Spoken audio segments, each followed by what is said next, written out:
طبعا وحوي معلمينتو marka ugu horeysa horta hambaliyo ayaan hawada u marinayaa macallimiinta adduunka oo dhan meel kastay joogaan hambaliyadaas oo ku aadan munaasabada 5 Oktoobar oo maalinka macallinka adduunka intaas kadib waxay ku timid macallinku saad ogtahay wuxuu leeyahay ahmiyad weyn ayuu leeyahay bulshada waana laf dhabarta ay bulshadu ku taagan tahay weeye oo waa mid ilmahooda wax baraya marka ahmiyada iyo hawshu haya qiimaha ay leedahay iyo weynankeeda ayaa waxay keentay in loo asteeyo maalin gaar ah oo la xuso macallinka iyo qiimihiisa marka ahmiyada iyo qiimaha uu macallinka iyo shaqada uu haya ay leedahay weynankeeda ayaa waxay keentay in maalin loo qorsheeyo macallinka loo calaamadeeyo oo la yiraahdo maalin hebel aan xusno maalinka macallinka adduunka saas ku timid marka adduunku wuxuu iska raacsan yahay horta inuu macallinku yahay muhiim يعني nolosha bulshada inuu meel kaga jiro fiican oo muhiim ah oo laga maarmin taa wala isku raacsan yahay laakiin xagga sida ay adduunku u kala hormarsan yahay ayay macallimiintana u kala hormarsan yihiin oo macnaheedu dalalka hormarsan macallimiintooda waxa laga yaabaa inay haystaan yani adeegyo badan oo ah adeegyadii loo adeegsan jiray waxbarashada oo si sahlan ay wax ku barayaan ardada ayaa laga yaabaa waxa laga yaabaa inay haystaan tashiilaad kale ama adeegyo kale oo iyaga saacidaya ama taageeraya inay ardada si fiican wax u baraan mushaar fiican iyo daryeel fiican iyo qiimeyn iyo maartay waxyaabo badan oo kabaya inay helaan baa laga yaabaa macallimiinta ka soo macnaha wadamada hormaray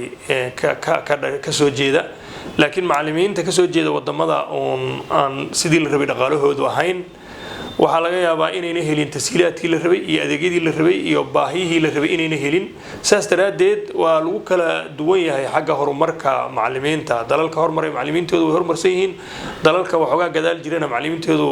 inay gadaal jiraan waa wax iska cad oo la og yahay waxay uga dhigan tahay waa run macallinka Soomaaliyeed uu leeyahay maalin u gaara 21 November ayaa maalinka macallinka Soomaaliyeed oo annaga u dal ahaan loo gaar yeelay macallinka Soomaaliyeed weeye laakiin tan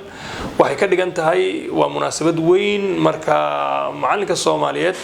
sida macallimiinta adduunku ay maartay ay munaasabadaas qayb uga yihiin ayay macallimiinta Soomaaliyeedna qayb yihiin oo yani wixii jira adduunka ka jira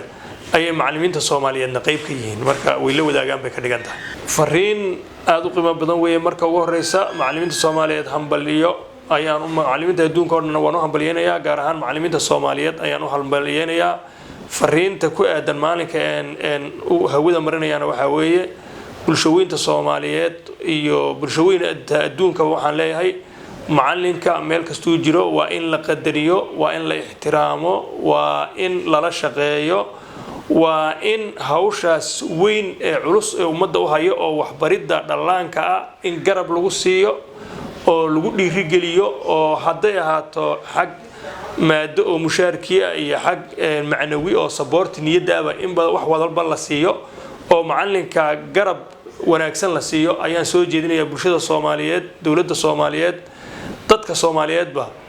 in macallinka garab fiican la siiyo ayaan soo jeedinayaa mushaar fiican la siiyo ixtiraam fiican la siiyo maartay la tixgeliyo soo isaguna marka ilmihii si wanaagsan oo sharaf leh oo tayo leh oo wax ugu baro macnaha una soo baxaan natiijo fiican oo dad wax yaqaan oo marka ka bacdi wadanka hormariyo oo wax u tara say u soo baxaan macnaha